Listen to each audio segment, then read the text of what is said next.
아라비안 나이트. 상인과 정령. 검둥개가 되어 막내 손에 끌려다니는 두 형제. 아라비안 나이트 지난 이야기. 부유한 상인이 어느 날 연못가 나무에서 쉬면서 주머니에 대추를 꺼내 먹고 씨를 버렸는데 갑자기 정령이 나타나 그 씨의 아들이 맞아 죽었다며 그를 죽이겠다고 했습니다. 상인은 정령에게 온갖 사정을 해서 1년간의 유예기간을 받고 집에 돌아와 주변을 정리한 후 1년 후 그곳에 갔는데 그곳에서 이상한 노인 3명이 그의 결말이 궁금하다며 옆에 앉게 되었습니다. 드디어 정령이 나타나고 상인을 죽이려고 하자 사슴을 끌고 다닌 노인이 그의 발을 잡고 자신의 이야기를 듣고 그 이야기가 신통하다고 생각되면 상인의 죄를 3분의 1만 감해달라고 하고 정령은 응낙을 합니다. 사슴 노인의 이야기가 신통하다고 정령이 인정해 상인은 3분의 1을 감면받는데 이번엔 검은 개를 데려온 노인이 같은 제안을 하고 정령은 사슴 노인의 이야기보다 신기하면 들어주겠다고 했습니다. 검은 개를 데려온 노인은 그와 개 2마리는 형제로 2마리의 개는 그의 형들이고 자기가 셋째인데 아버지가 돌아가시면서 형제들에게 각기 1,000세켄씩을 남겨주었다고 합니다. 그 돈으로 세 형제는 모두 상인이 되었는데 상점을 연 지 얼마 안 되어 큰형이 외국에 나가 장사를 하기로 결심하고 갖고 있는 모든 것을 팔아 거래에 적합한 상품들을 구입했습니다. 그는 그렇게 떠났고 1년 동안 돌아오지 않았는데 1년 후 무엇인가를 구걸하려는 것처럼 보이는 사람이 그의 가게에 나타났는데 놀랍게도 그는 그의 형이었습니다.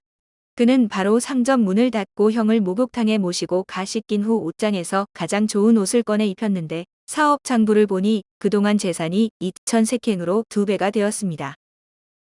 그는 그중 절반을 떼어 형님께 드렸는데 형은 기뻐하며 1,000세킹을 받아 다시 사업을 시작했고 그들은 이전처럼 함께 살게 되었습니다.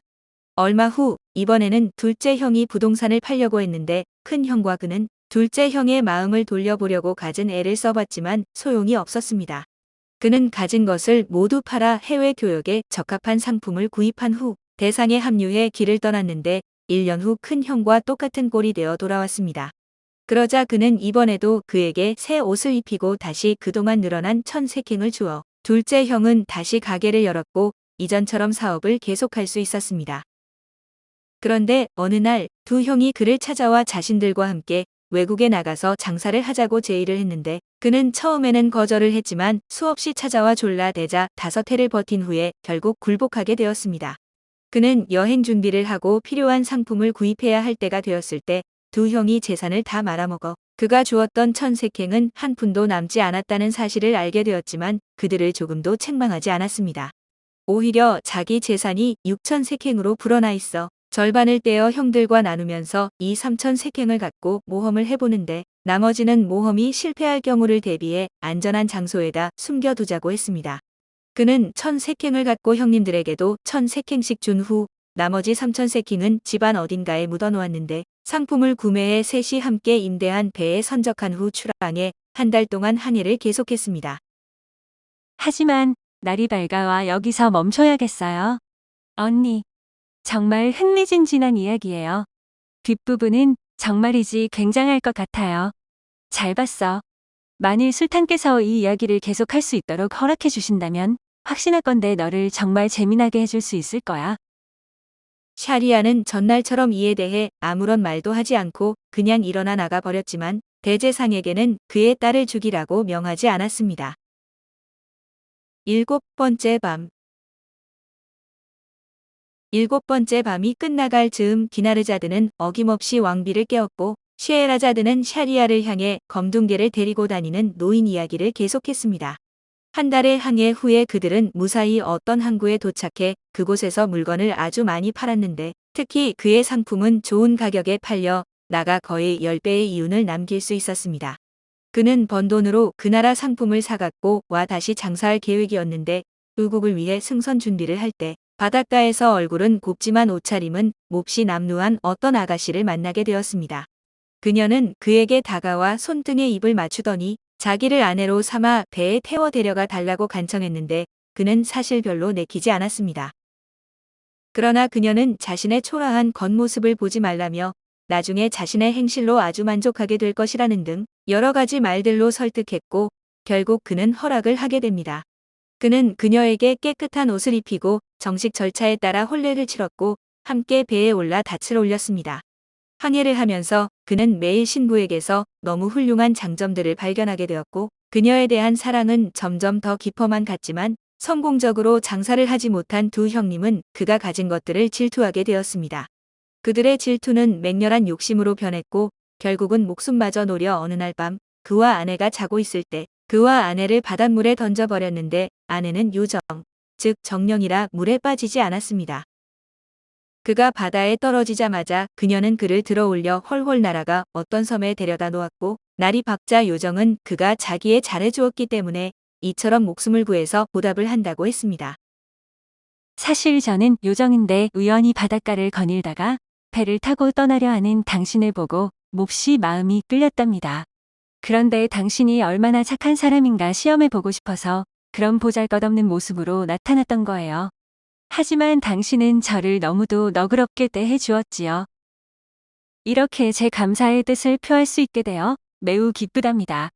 하지만 당신의 형제들을 생각하면 분통이 터져요. 그저들의 목숨을 빼앗지 않으면 화가 풀리지 않을 거예요. 그는 요정의 말에 감탄을 하고 그녀의 은혜에 진심으로 감사했지만 자기 형들을 용서해 달라고 하면서 두 형들과 있었던 일들을 모두 얘기해 주었습니다. 그러나 그의 이야기는 그녀의 분노를 더욱 도둘따름으로 그녀는 이 배은망덕한 놈들이 탄 배를 엎어서 바다 밑바닥에다 빠뜨려 버리겠다고 했습니다. 그는 하느님의 이름으로 간청하니 제발 그러지 말고 조금만 화를 풀라고 하면서 어쨌거나 자기 형님들이고 악은 선으로 갚아야 하는 법이라고 했습니다. 그가 말을 마치자 그녀는 그를 공중으로 들어 올려 날아가 그의 집 옥상 위에 데려다 놓은 다음 어디론가 사라져 버렸는데 그는 집의 문을 활짝 연 후 감춰놓은 삼천색행을 꺼냈습니다. 그리고 가게 문을 열자 이웃 상인들이 몰려와 그가 돌아온 것을 축하해 주었는데 일과를 끝내고 집에 돌아오니 낯선 검둥개 두 마리가 그를 보고는 온순한 기색으로 다가왔습니다. 그는 그들의 행동이 무엇을 의미하는지 몰랐던지라 크게 놀랄 수밖에 없었는데 곧 나타난 요정이 그 개들이 그의 두 형이라고 알려주었습니다. 그녀가 자기 언니에게 부탁했는데 그녀가 배를 침몰시켰고 배에 실린 상품들도 가라앉혀 버렸는데 그의 형들은 10년간 이런 상태로 지내게 만들었다고 했습니다. 그들의 사악한 행동에 딱 적당한 형벌이라고 말한 요정은 자기를 찾고 싶으면 어느 장소로 오라고 알려주고는 어디론가 사라져 버렸습니다. 그렇게 10년이 흘렀고 그는 그녀를 찾아서 길을 나섰는데 이곳을 지나다 이 상인과 암사슴을 데리고 있는 이 노인장을 만나게 되어 같이 있게 된 것이라고 말했습니다. 이상이 자기의 이야기로 정령에게 아주 기묘한 이야기가 아니냐고 하자 정령은 동의한다면서 이 상인이 자기에게 범한 죄의 3분의 1을 감면해 주겠다고 했습니다. 두 번째 노인이 이야기를 끝내자마자 세 번째 노인이 말을 받아 정령에게 앞에 두 노인과 똑같은 제의를 했고 정령은 이번에도 똑같은 약속을 해주었습니다. 그런데 벌써 날이 밝아버렸네.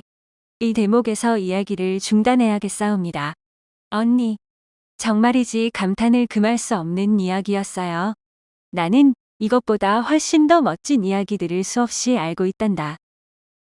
샤리아는 세 번째 노인의 이야기가 두 번째 노인의 이야기만큼이나 재미있을까 알고 싶었으므로 셰에라자드의 처형을 다음 날로 미뤘습니다. 8번째 밤. 디나르자드는 언니를 불러야 할 시간이 되기가 무섭게 재미있는 이야기를 들려달라고 했고 술탄도 무엇보다 세 번째 노인의 이야기를 들려달라고 말했습니다. 술탄은 그의 이야기가 노인과 두 검정개의 이야기보다 더 재미있으리라고는 믿어지지 않는다고 했는데 왕비는 세 번째 노인의 이야기는 자기도 잘 몰라서 유감스럽게도 들려줄 수 없다고 합니다. 다만 그 이야기가 놀랍고 다채로운 사건들로 가득 차 있어 앞에 두 이야기보다 훨씬 뛰어났으며 정령도 이야기를 듣고 크게 감탄을 했다고 합니다. 그래서 정령은 약속대로 상인의 죄를 3분의 1만큼 사면해 주기로 하고 상인에게 노인들에게 감사해야 될 것이라며 사라져 버렸습니다. 네 사람이 크게 기뻐한 것은 말할 나위가 없었는데 상인은 자신을 구해준 새 노인에게 감사를 드렸고 새 노인은 그가 위험에서 벗어난 것을 자기 일처럼 기뻐해 주었습니다. 그런 후 그들은 작별 인사를 나누고 제각기 길을 떠났는데 상인은 아내와 자식들 곁으로 돌아와 평화롭게 여생을 보냈다고 하며 셰에라자드가 덧붙여 말했습니다. 지금까지 폐하께 들려드린 이야기들이 아무리 멋지다 할지라도 결코 어부의 이야기에는 미치지 못하옵니다. 언니, 아직 시간이 좀 남아있으니 그 어부의 이야기를 들려주세요. 술탄께서도 듣고 싶으실 거예요. 술탄은 그렇다고 시인했고 이에 셰에라자드는 다시 말을 이어 다음과 같이 계속했습니다. 아라비안 나이트, 어부 이야기, 바다에서 요술 항아리를 건졌다 죽을 뻔한 어부로 이어집니다.